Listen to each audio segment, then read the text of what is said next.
Last week I was out, and you may hear in my voice a little bit, maybe a little raspy of all the fun time shenanigans I got into. We did a spring break trip with the family to DC, the nation's capital.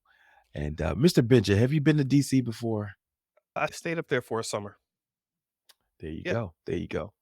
So you've done all the monuments, done the Capitol, seen the sights, which is I think everybody has to do it at least once. I've done it multiple times, but this is the first time some of my family members, and including parents and older relatives in their Oh, 70s wow, okay. who've never been to DC to see certain things. And So so I so thought this it was was this was just a family trip? You guys got together and said, "Hey, we're gonna go."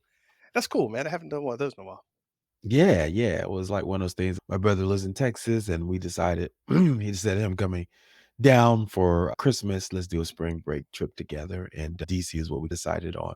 It's a big group. It's about 23 of us when you include all the babies and the older adults. And so That's four cool. siblings with each one has at least two kids and nieces and nephews and cousins. So it's a big group. So I'll share with that on the Instagrams and all that shortly.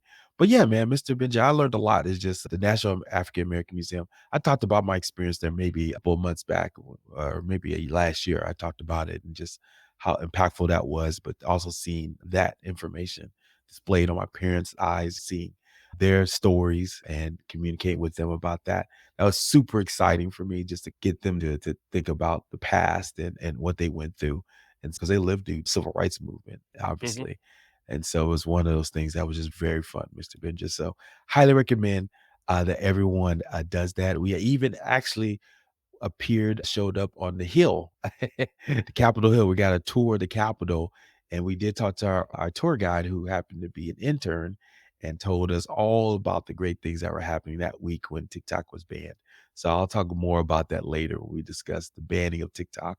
But yeah, overall, it was just a great week, man. Just spending time with family and friends as well. So shout out to Dr. Jackson if you listen to this right now. But yeah, man, it was good, man.